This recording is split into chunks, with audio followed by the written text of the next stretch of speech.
Hello 10th class वालों, स्वागत है आप सबका हमारे यूट्यूब चैनल ओली स्टडी 0.2 पर। दोस्तों अभी जो है आपके सोशल साइंस के बोर्ड एग्ज़ाम होने वाले हैं और बोर्ड एग्ज़ाम सोशल साइंस से पहले जो है मैं आपके लिए मोस्ट इंपॉर्टेंट क्वेश्चन लेकर आया हूं जो बार बार बोर्ड एग्ज़ाम में पूछे जाते हैं। तो ये जो मोस्ट इंपॉर्टेंट क्वेश्चन है यह है राजनीति विज्ञान जो बुक है हमारा सोशल साइंस का, उसका जो चैप्टर 4 है राजनीतिक दल, इसका जो है कंप्लीट जो है मोस्ट इंपॉर्टेंट क्वेश्चन और मोस्ट इंपॉर्टेंट जो है एमसीक्यू लेकर आया हूँ आपके लिए। तो अंत तक बने रहिए और इन्हीं सब क्वेश्चन को अगर आप पढ़ लेंगे तो ये चैप्टर जो है आपका कंप्लीट क्लियर हो जाएगा। आपको जो है फिर और कुछ पढ़ने की ज़रूरत नहीं है, आप बस इन्हीं सब क्वेश्चन को तैयार कर लीजिए इस चैप्टर में से। ठीक है, तो इसमें देख लीजिए पहला क्वेश्चन जो है राजनीतिक दल का क्या अर्थ है। तो सबसे पहले पता होना चाहिए, चैप्टर जो है हमारा राजनीतिक दल है तो राजनीतिक दल क्या होता है ये पता होना चाहिए, 1 नंबर में पूछा जा सकता है। इसके बाद देखिए किसी भी राजनीतिक दल के क्या गुण होते हैं। पहले देखिए राजनीतिक दल होता क्या है, फिर राजनीतिक दल के जो है गुण क्या होते हैं। ओके, तो ये सब आंसर देख लीजिए, बहुत अच्छे से लिख रखा है मैंने और आसान शब्दों में लिख रखा है, इन सबको आप याद करिए। फिर देखिए मोस्ट इंपॉर्टेंट क्वेश्चन आता है एक दलीय और द्विदलीय में क्या अंतर है। ठीक है, एक दलीय व्यवस्था और द्विदलीय व्यवस्था में जो है क्या अंतर है और इसके जो है एग्जाम्पल भी मैंने लिख रखे हैं। तो एग्जाम्पल भी 1-2 नंबर में पूछे जा सकते हैं एग्जाम में आपसे, और वैसे भी दोनों में डिफरेंस भी पूछे जा सकते हैं, एक दलीय और द्विदलीय से क्या अभिप्राय है। ठीक है, तो देख लीजिए अच्छे से। इसके बाद देख लीजिए गठबंधन से क्या अभिप्राय है, 1 नंबर में बहुत ज़्यादा पूछा जाता है। इसके बाद दल बदल क्या होता है, दल बदल भी मोस्ट इंपॉर्टेंट है। इसके बाद अगला क्वेश्चन, लोकतांत्रिक देश में राजनीतिक दलों की भूमिका का परीक्षण कीजिए, मोस्ट इंपॉर्टेंट क्वेश्चन है। जो जिन पर जो है मोस्ट इंपॉर्टेंट क्वेश्चन लिखा हुआ है उनको सबसे पहले याद करें, उसके बाद जो है बाकी सब क्वेश्चन को याद करें।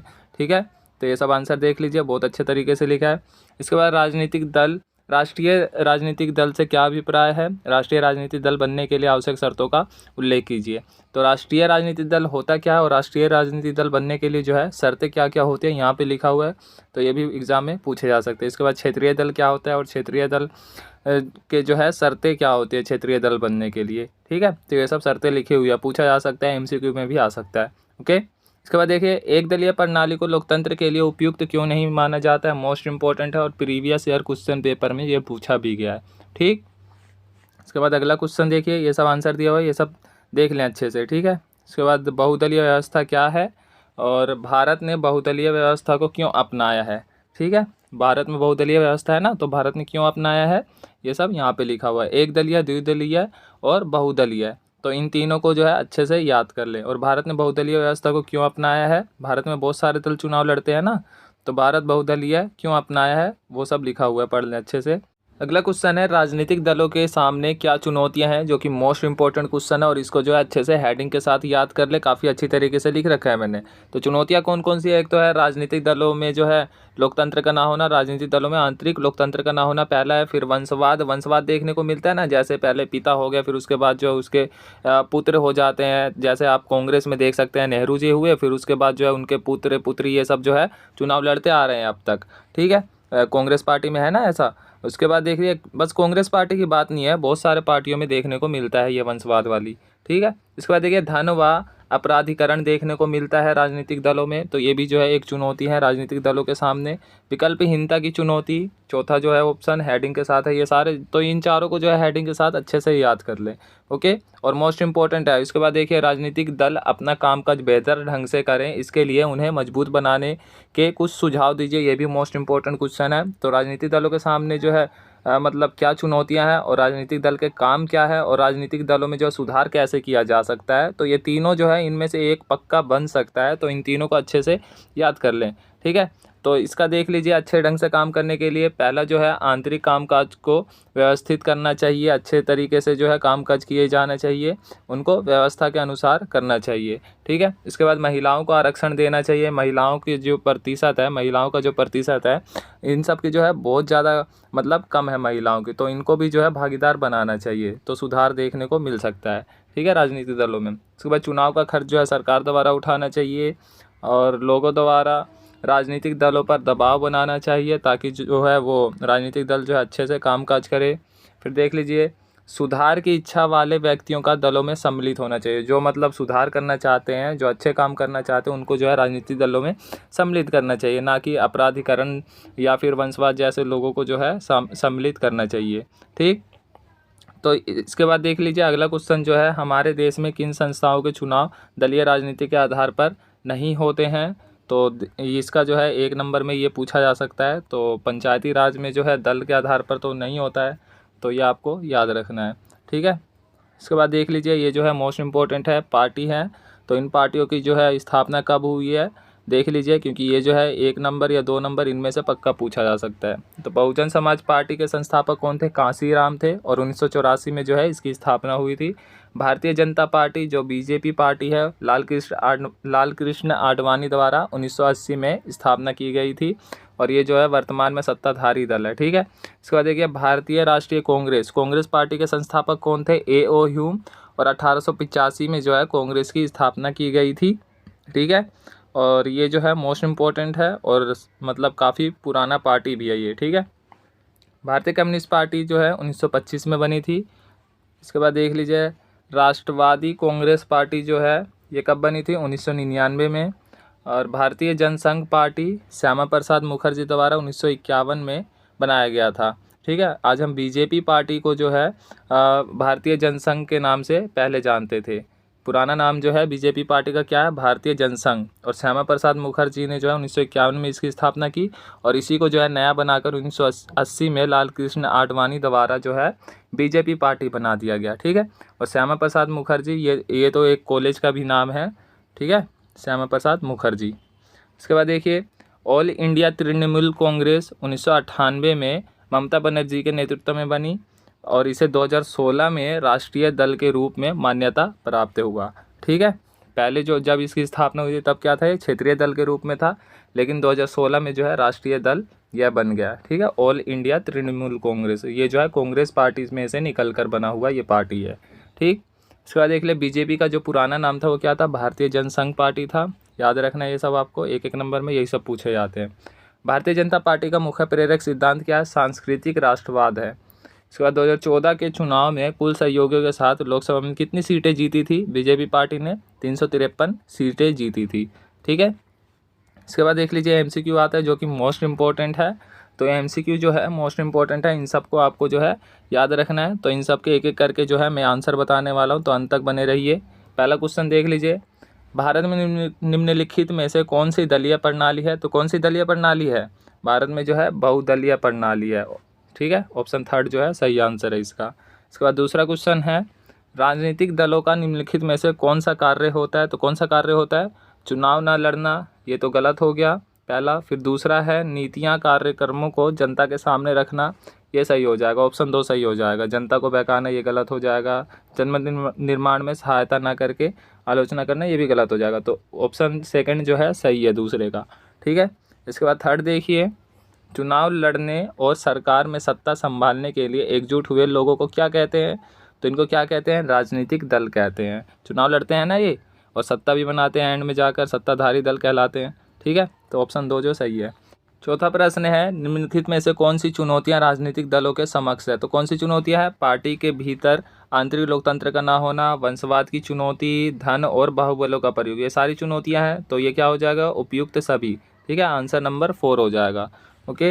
इसके बाद देख लीजिए, भारत में निम्नलिखित में से कौन सा राष्ट्रीय दल है? तो इनमें से कौन सा राष्ट्रीय दल है? Bharatiya Janata party, BJP party. तो ये तो पहला ही आंसर सही हो गया, बाकी सब तो गलत हो गया। तो पहला ही आंसर बीजेपी पार्टी जो है राष्ट्रीय दल है, ठीक है। तो जिसने भी क्वेश्चन आंसर मतलब अच्छे से याद कर लिया, उनको वो सब जो है ये MCQ भी अच्छे से याद कर लेंगे। तो क्वेश्चन आंसर अच्छे से याद कर लें आप सब, मोस्ट इंपॉर्टेंट है MCQ भी और क्वेश्चन आंसर भी।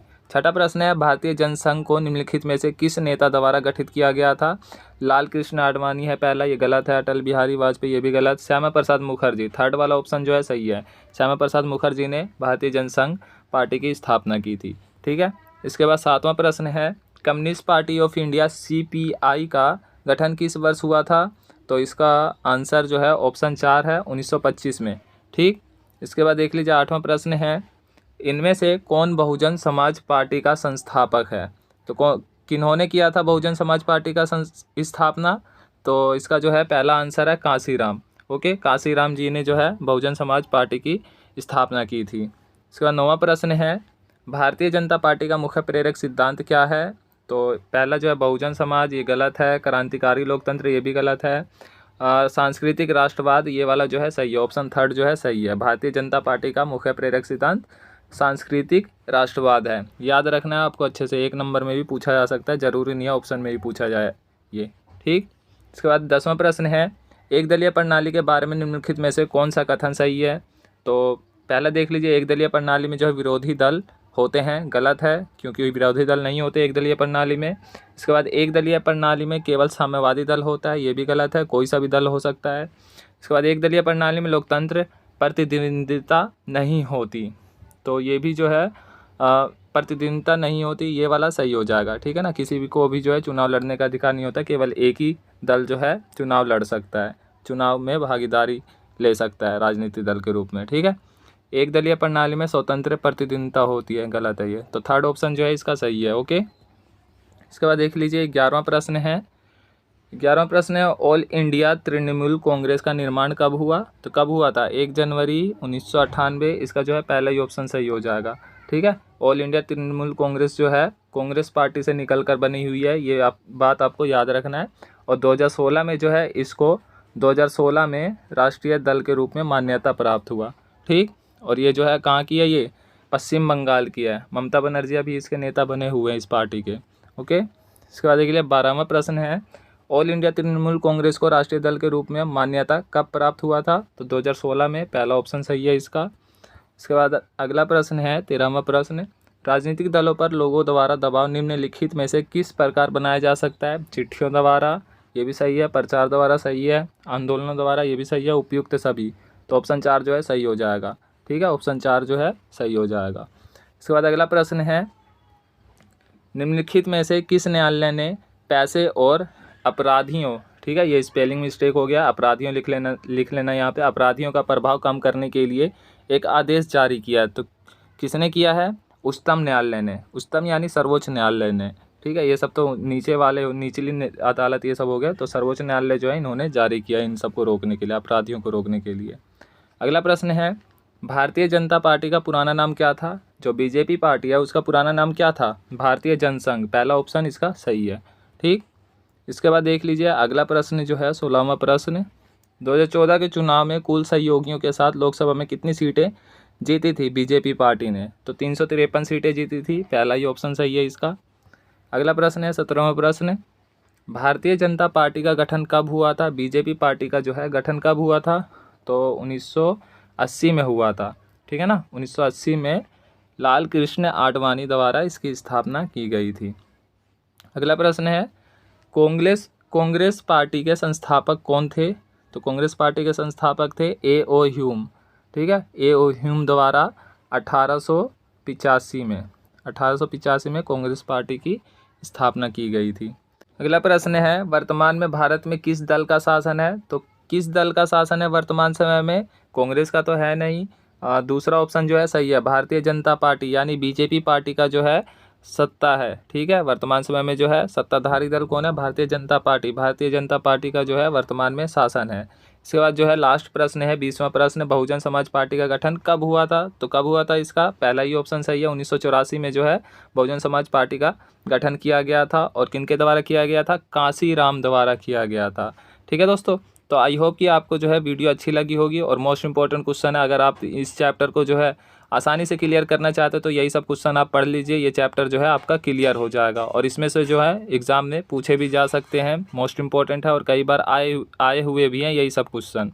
तो दोस्तों वीडियो अच्छी लगी तो वीडियो लाइक करें, कमेंट करके बताएं। और अगर आप नए हैं तो ऑल स्टडी 0.2 चैनल जो है जल्दी से सब्सक्राइब कर दें, ताकि इंपॉर्टेंट क्वेश्चन जो आपको मिलता रहे, ओके।